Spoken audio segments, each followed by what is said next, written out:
దాని ఏం exam? Civil exams, civils group. ఈయన మీకంటే తెలివితేటలు ఎక్కువ అనుకున్నట్టు.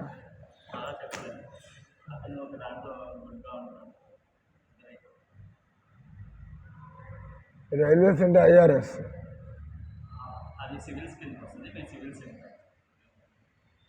అంత ధైర్యం లేదా ఆయన?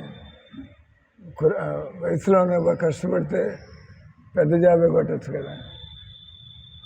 వాళ్ళు ఎవరు అన్నారు, మీరు నక్షత్రాలకు గురి పెడితే కనీసం ఆ తాటి చెట్టు పైకి ఎక్కగలుగుతారు. మీరు పెట్టుకునే లక్ష్యం తాటి చెట్టు పైన పెట్టుకుంటే ముక్కుతూ ఉంటారు, ఎక్కలేకపోతున్నారు. పెద్ద గోల్స్ పెట్టుకుంటే మీరు చాలా విషయాల్లో ముందుకెళ్ళిపోతారు. మీకు మనోబలం, ఆత్మవిశ్వాసం. ఈయన చదువుకున్నాడు, మీరేం చదువుకున్నారు? బిఎస్సీనా బిఏనా? B Sc science. ఎన్నాళ్ళ నుంచి నిరుద్యోగులుగా బతుకుతున్నారు? ఉద్యోగం కూడా చేయట్లే. ఏ ఉద్యోగం?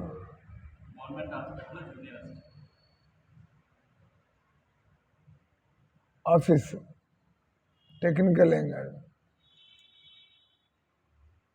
మీరు ఖాళీగా అందుకుంటారు, మీరు కూడా ఏదైనా పని చేయొచ్చు కదా.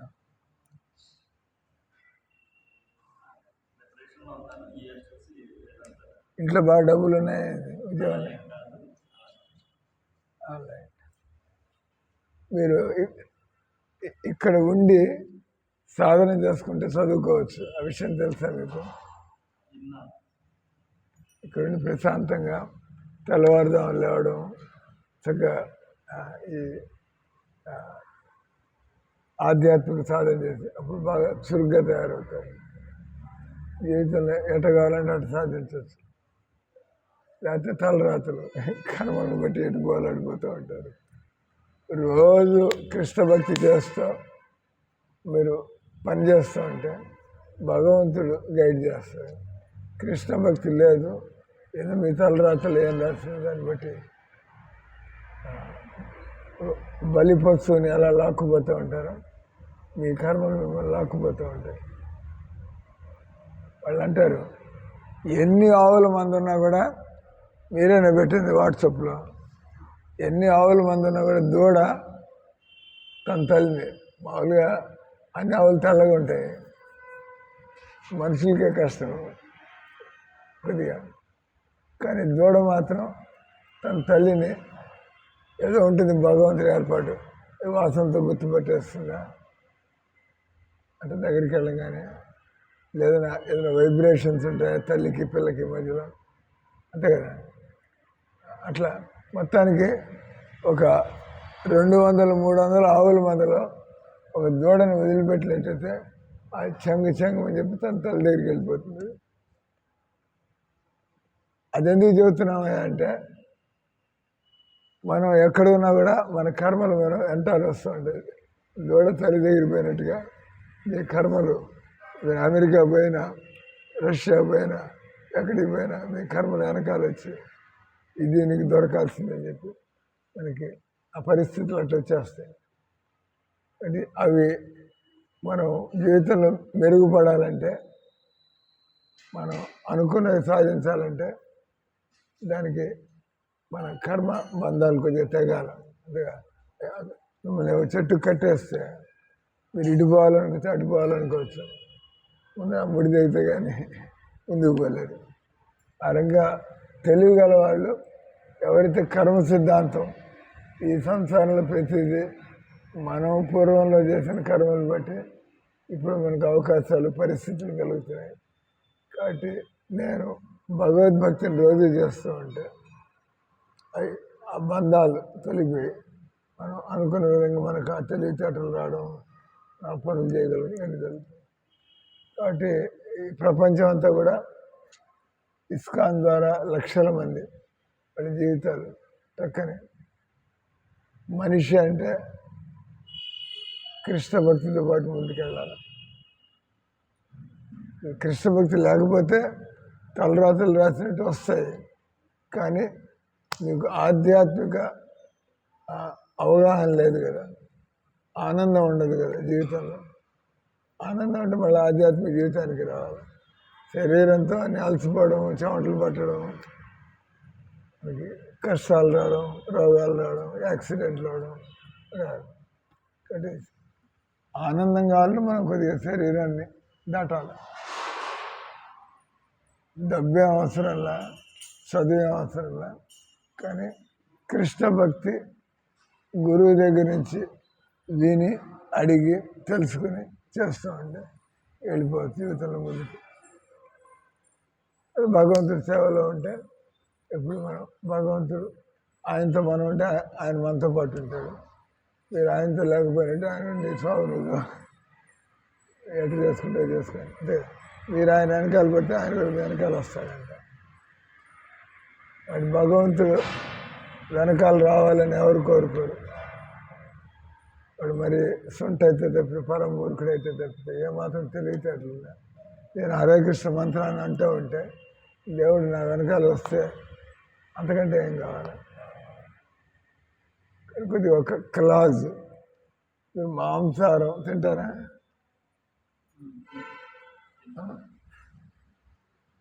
మీరు భగవంతుని నమ్మకం మాంసాహారం తింటున్నారు, అంత తెలియదు.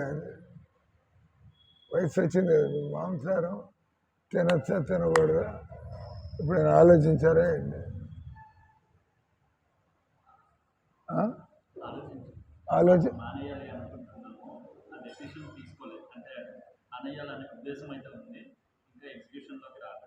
ఇద్దరు అదే విధంగా ఆలోచిస్తున్నారు.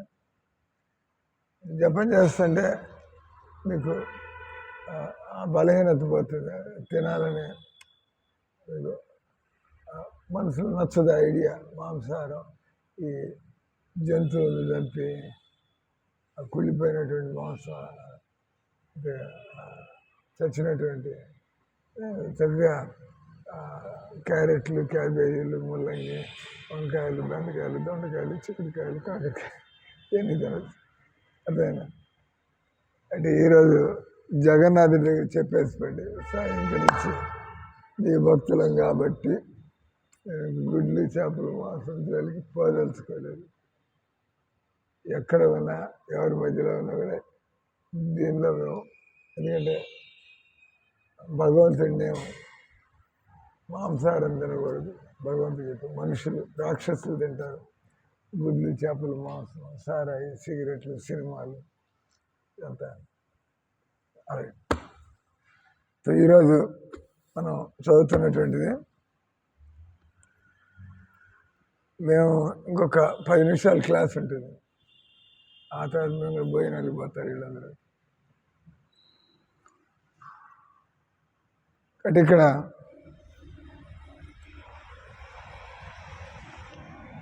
ఉద్ధవుడు పలికను అరవిందాక్ష. భగవంతుడు చాలా అందంగా ఉంటాడు. భగవంతుడు లాంటి అందగాడు ఇంకోటి ఉండే అవకాశం లేదు.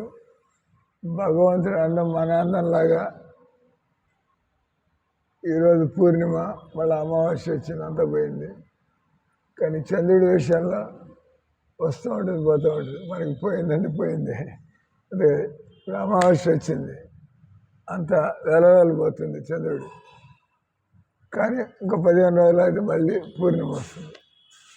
కానీ మానవ జీవితంలో మీరు వయసులో ఉన్నప్పుడు కొద్దిగా బలము, తెలివితేటలు, అందం, వయసు అయిపోతాయంటే అన్నీ పోతాయి. కాబట్టి మీరు వయసులో ఉన్నప్పుడు ఏం తెలుసుకొని చక్కగా మనం భగవంతుడి సంబంధం కోసం ప్రయత్నం చేస్తే శరీరం ముసలిదైపోయినా కూడా మీరు తాజాగానే, మీరు సంతోషంగానే ఉండొచ్చు.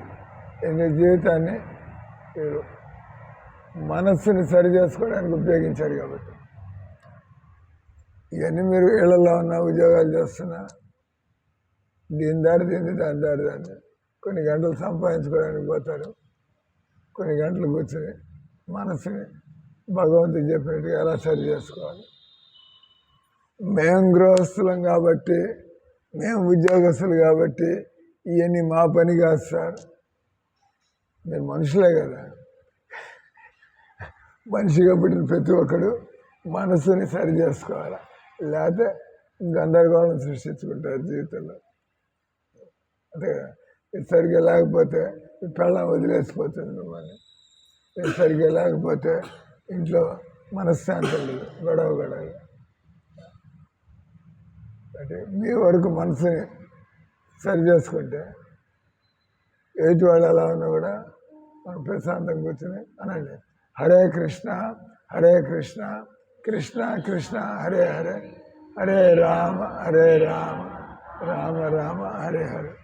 అంటే ఇక్కడ ఉద్ధవుడు కృష్ణుడితో అంటున్నాడు, అరవిందాక్ష, భగవంతుడికి మనలాగా కంపు కొట్టే చెమట, మురికి పట్టడం, భగవంతుడి శరీరం దానంతటది. భగవంతుడి శరీరం కాలంతో ప్రభావితం అయ్యే శరీరం కాదు. మన శరీరాన్ని కాలంతో ప్రభావితం అవుతాయి, ఎప్పటికప్పుడు క్లీన్ చేసుకుంటూ ఉండాలి. కానీ భగవంతుడికి ఆ ఇబ్బంది లేదు. ఆయన ఎప్పుడు నవ యవ్వనుడు. భగవంతుడికి ఇంకో పేరు నవ యవ్వనుడు. భగవంతుడికి ఎప్పుడు ముసలితనం రాదు, ఆయనకి రోగాలు రాదు. ఆత్మకు కూడా, ఎందుకంటే ఆత్మ భగవంతుడి యొక్క అంశం. కాబట్టి ఈ శరీరాన్ని మనం వదిలించుకోవాలి. ఈ శరీరం ఉన్నంత వరకు మీకు టెన్షన్లు తప్పవు, మీకు తలనొప్పులు తప్పవు, మీకు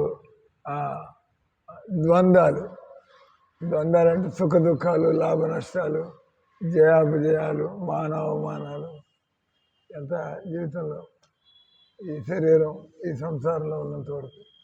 కాబట్టి తెలియగల వాళ్ళు మానవ జీవితాన్ని మళ్ళీ శరీరం పొందకుండా ముక్తిని పొందేట్టుగా, మోక్షాన్ని పొందేట్టుగా వాళ్ళు ప్రయత్నం చేస్తారు. ఒకసారి ప్రయత్నం చేయడం ప్రారంభిస్తే ఈ జన్మలో పూర్తి కాకపోయినా భగవంతుడు మళ్ళీ అవకాశం ఇస్తాడు. ఎక్కడైతే వదిలిపెట్టామో 30% 40% వాళ్ళు ఆల్రెడీ పూర్తి చేసుకో. కానీ అసలే భక్తి చేయకపోతే ఏ జన్మ ఎక్కడికి పోతామో మనకి తెలియదు. అంటే మనం చచ్చేప్పుడు ఏ ఆలోచనలు వస్తాయో మనకే తెలియదు.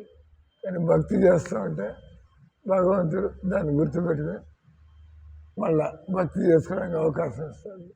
ఇక్కడ ఉద్ధవుడు అడుగుతున్నాడు, ఓ అరవిందాక్ష, ఓ కృష్ణ, నీవు దేవదేవుడవు. అందుకని దేవదేవుడు అనే పదాన్ని ఎందుకు వాడారు అంటే, చాలామంది దేవుళ్ళు ఉన్నారంటారు, కరెక్టే. కానీ దేవుళ్ళకు కూడా దేవుడు ఆయన ఒక్కడే దేవదేవుడు. చాలామంది 30 దేవతలు ఉన్నారు, కానీ వాళ్ళ పైన దేవుడు కృష్ణుడు. అందుకని ఉద్ధవుడు ఆయనకి ఎన్ని తెలుసు కాబట్టి ఆయన నీవు దేవదేవుడవు. ఆ విధంగా విధి నిషేధితముగు నిగమములు నీ ఆజ్ఞలే ఉన్నది. అంటే భగవంతుడి గీతలో వీరు సుఖపడాలంటే దాన్ని ఏమంటారు, యమములు నియమములు. నియమములు అంటే మనం ఇది నువ్వు అలవాటు చేసుకోవాలి. యమములు అంటే ఇది నీ బాధ్యత, ఆల్రెడీ నీ బాధ్యత. ఇది కొన్ని అలవాటు చేసుకోవాలి. దీన్ని డూస్ అండ్ డోంట్స్ అంటారు. కాబట్టి డోంట్స్ చేయకూడదు, డూస్ చేయాలి. అంటే యమ నియమాలు. యమనియమాలంటే మనం మాంసాహారం తినకూడదు, లేకపోతే యమరాజు పట్టుకుంటాడు. సారాయి తాగకూడదు, యమరాజు పట్టుకుంటాడు. సిగరెట్ తాగకూడదు, యమరాజు పట్టుకుంటాడు. సినిమాలు చూడకూడదు. అంటే సినిమాలు చూసి గమనిండరు కదా, సినిమాలు చూస్తే పక్కింటి అమ్మాయిని కూడా చూడడం ప్రారంభం. ఎందుకంటే సినిమాలు అదే చూపిస్తున్నాడు వాడు. తప్పేం లేదనుకో సమాజంలో, వాడు చెడగొట్టడానికి. సమాజంలో ఏమి మామూలు అందరు జరుగుతాయి కాబట్టి నేనేమి సంకోచించక్కర్లేదు. అంటే మిమ్మల్ని చెడగొట్టడానికి వాడు దారి చూపిస్తున్నాడు.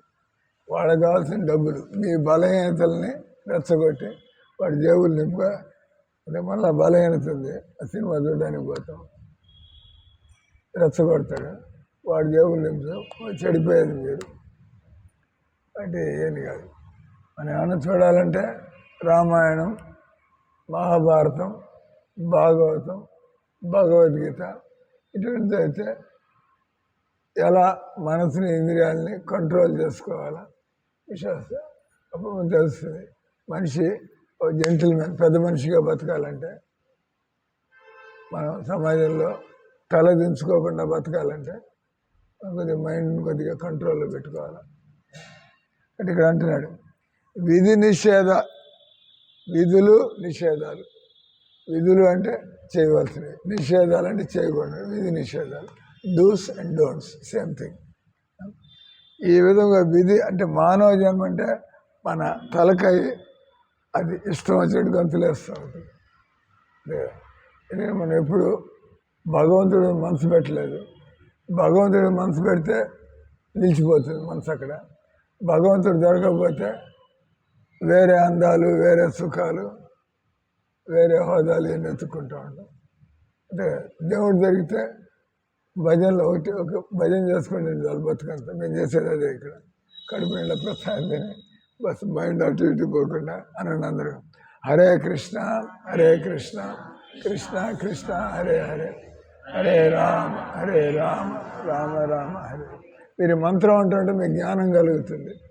ఈ శరీరం ఏంది, శరీర సుఖాలు ఏంది, దీని పరిణామం ఏముంటుంది, పరిణామం ప్రస్తుత ఆవేశంలో. కానీ మనం ఈరోజు జపం చేస్తుంటే సో వాట్ హ్యాపెన్స్. ఉదాహరణకి మీకు ఏదైనా సెక్స్ ఆలోచనలు వస్తాయని ఉదాహరణకి దాన్ని ముందుకు పడిగొచ్చు, ఆల్ రైట్ అయిపోయింది అనుకోండి. ఆ తర్వాత ఏం చేయాలి? ఏం చేయాలి చెప్పండి? మళ్ళీ పని నేర్చుకోవాలా, డబ్బులు సంపాదించాలా, సమాజంలో బాధ్యత అంతే కదా. ఈయన చెబితే అనుకుంటే పోయాడు, దూకాడు, అయిపోయింది, దూకడం అయిపోయింది. ఆ తర్వాత ఏం చేయాలి? మళ్ళీ దారిలోకి అంతే కదా. చేతితో వినకపోతే దూకి చేతులు కాల్చుకుని అది అయిపోయింది, లెట్స్ వర్క్.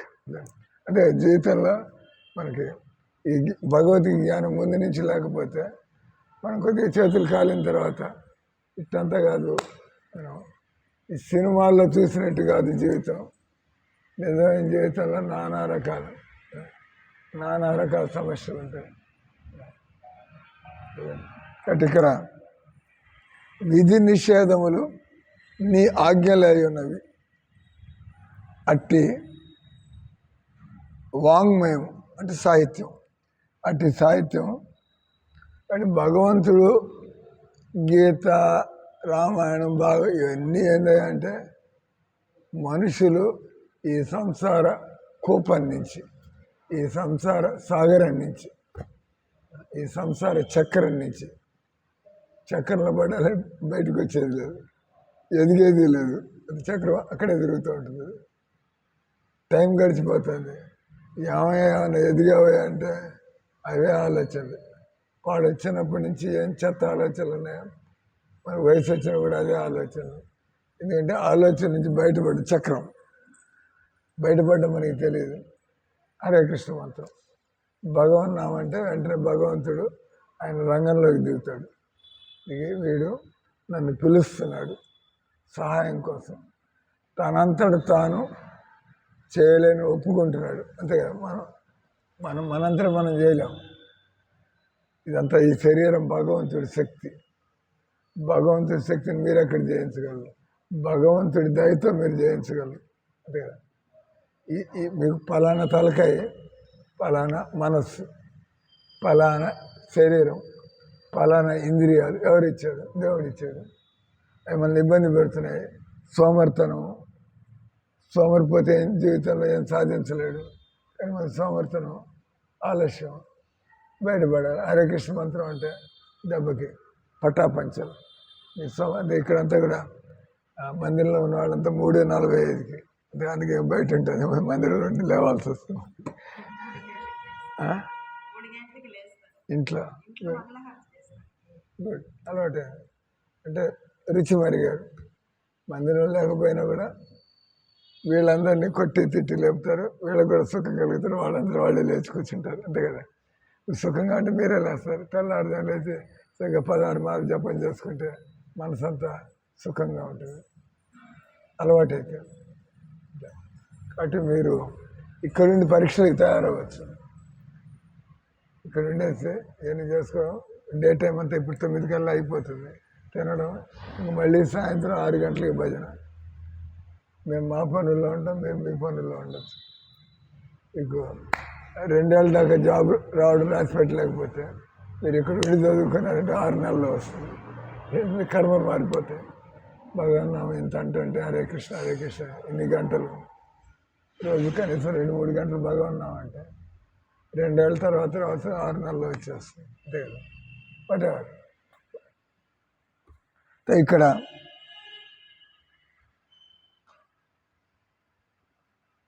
గుణదోషాలు, ఇది మంచి ఇది చెడ్డ అందరూ ఆలోచిస్తూ ఉంటారు. ఇది మంచిది ఇది చెడ్డది, నిజానికి ఆత్మజ్ఞానంగా అంతా చెడ్డదే అని తెలిసిపోతుంది. మీకు ఉద్యోగం వస్తుంది మంచిది అనుకుంటారు, చెయ్యి ఇరిగిపోతుంది, యాక్సిడెంట్లో టక్ లేచిపోతుంది, చెడ్డ అనుకుంటారు. మీకు ఆత్మజ్ఞానం కలిగితే ఇది తెలిసి ఈ శరీరంలో మనకి ఇప్పుడు చెయ్యి ఉన్నంత మాత్రం సుఖంగా ఉన్నారా, డబ్బులు ఉన్నంత మాత్రం సుఖంగా ఉన్నారా, ఈ ఆలోచనలు తెరిపి లేకుండా మిమ్మల్ని ఇబ్బంది పెడతా అంటే మనశ్శాంతి అక్కడ ఉంటుంది. చెయ్యి బాగానే ఉంది, డబ్బులు బాగానే ఉన్నాయి. మనకు ఉన్న డబ్బులు 40,000 అయితే మనకి 40 లక్షల అదేదో పొందాలని ఆ కోరిక చావకుండా ఉంటే ఏం చేస్తారు? అసంతుష్టి. 40,000 ఉన్నాయి, ఇది తెలివితేటలుంటే 40,000 సంతోషంగా ఉండాలి. కానీ మీకు 40 లక్షల తలకాయలు అదేందో కూర్చుండిపోయింది. ఇంకా అబద్ధాలు చెప్పాలా, మోసాలు చేయాలా, గొడ్డులాగా పని చేయాలా, 40 లక్షలు కావాలి కదా. ఇవన్నీ తప్పించుకోవాలంటే రోజు ఒక 2 గంటలు భజన చేస్తూ ఉంటాయి. 16 మాలలు పెట్టుకున్నారు. ఎన్ని మాలలు చేస్తున్నారు? మాలలు ఎన్ని మాలలు చేస్తున్నారు అట్లాంటివి? అప్పుడు కడుపు నిండదు. మీకు ఆకలి వేస్తుంటే నేను ఒక మెతికిచ్చి భోజనం పెట్టేస్తారంటే ఏం భోజనం పెట్టా, అంత పట్టడి అన్నం పెడితే కడుపు నిండదు, చాలు సార్ అంటారు. 16 మాలలు కనీసం చేయాలి. ఒక మాల చేస్తే ఏనాడు కొడుతుందో అని మంచిదే. ఆయన అది కూడా చేయటం లేదు, ఇది చేస్తున్నది. మీకు రోజులు తొందరగా వస్తాయి, ఆయనకి అసలు ఆ రోజులే రావు ఆయనకి, మీరు చేయట్లేదు కాబట్టి. కాబట్టి ఇక్కడ రెండిటిని సంసారపు మంచి చెడు 2 నాన్ సెన్స్ అంట. ఈయన ఒక గొప్ప ఉదాహరణ ఇస్తాడు. ఇప్పుడు పెంటలో పురుగులు ఉంటాయి కదా, పెంటలో పురుగులు ఉంటాయి. ఆ పురుగులకి పెంట ఎండిపోయిందంటే చచ్చిపోతాయని, పెంట తడిగా ఉందంటే వాటికి జ్యూస్ దొరుకుతూ ఉంటుంది, అవి బాగా తిరుగుతూ ఉంటాయి. కాబట్టి పురుగుకి పెంట ఎండిపోయిందా, పెంట తడిగా ఉందా, దానికి పెద్ద ప్రాబ్లం దానికి. కానీ మనకి పెంట అనే అసలు మనకి పనికి మాలు వస్తుంది మనకి. కానీ పెంటలో ఉండే పురుగుకి తడిగా ఉందా పొడిగా ఉందా అనగలరా? ఆ రకంగా ఆత్మజ్ఞానం గలవాడికి ఈ సంసారంలో మంచి చెడు 2 నాన్ సెన్స్. ఎందుకంటే మనకి ముసలితనం వచ్చి రోగం వస్తుంటే మంచి అయితే చెడు అవుతుంది, ఇబ్బందులు ఉన్నాయి కదా. మీరు మంచి వాళ్ళే అట్లా చెప్పి ముసలితనం రాకుండా ఉంటుందా అయింది. కాబట్టి ఆత్మజ్ఞానం ఉండేవాడికి అది ఈ సంసారంలో రావడమే ఒక నాన్ సెన్స్. కాబట్టి మళ్ళీ రాకుండా ఉండడానికి మనం మనస్సుని దేవుడి వైపుకి తిప్పుకోవాలి. అది మనం చేయాల్సిన పని. ఎక్కడైనా ఉండండి, మీరు కుటుంబంలో ఉండండి, ఉద్యోగాల్లో ఉండండి, పట్టణాల్లో ఉండండి, ఈ బుద్ధి పని చేస్తుంటే నా మనసు కారణంగానే నేను ఈ సంసారంలోకి వచ్చాను. మనసును సరి చేసుకుంటే నేను ఇక్కడ ఈ బాధలు అనుభవించాల్సిన అవసరం ఏముంది నాకు? అంతే కదా. అది ఇక్కడ చెప్పేది. ఈ రెండిటిని మామూలుగా బుద్ధి లేనటువంటి ఇది మంచి అది చెడు, ఇది మంచి అది చెడు ఏమి ఆలోచిస్తూ ఉంటారు. గుణదోషాలు రెండింటిని దాటుటే నిజంగా మనం చేయవలసింది. ఈ విషయాన్ని గడిచిన అధ్యాయంలో కృష్ణుడు చెప్పున్నాడు. ఉద్ధవుడు ఆ విషయాన్ని మళ్ళీ లేవనెత్తున్నాడు. తద్వారా కృష్ణుడు ఈ కఠిన విషయాన్ని మరింత విస్తృతంగా వివరించగలడు. భగవన్ నియమాలను గుణదోష చర్చ చేయనంచో ఉద్ధవుడు కనుక వేదాల్లో తెలుపబడిన కలాపాలు దాటెడు విధానాన్ని స్పష్టపరచవలసి ఉండదు.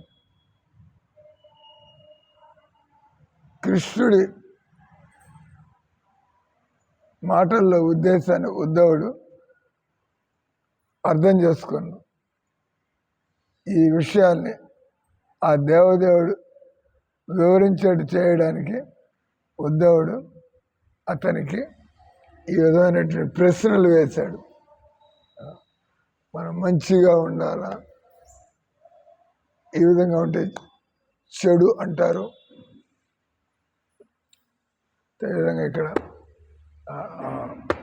భగవద్గీత భాగవతం యొక్క విషయం మనం ఎప్పుడు ఆలోచించినా దేవుడికి దగ్గర అవుతున్నావా, దేవుడికి దూరం అవుతున్నా, నేను బంధాలని తెగొట్టుకుంటున్నానా, బంధాల్లో ఇరుక్కుంటున్నానా, ఈ రకంగా ఎప్పుడు కూడా ఆత్మ అనాత్మ, ఆత్మ శరీరం మనం ఆధ్యాత్మికంగా ఎదగాల. హరే కృష్ణ హరే కృష్ణ కృష్ణ కృష్ణ హరే హరే హరే రామ రామ రామ. గ్రంథరాజ్ శ్రీమద్ భాగవతంకి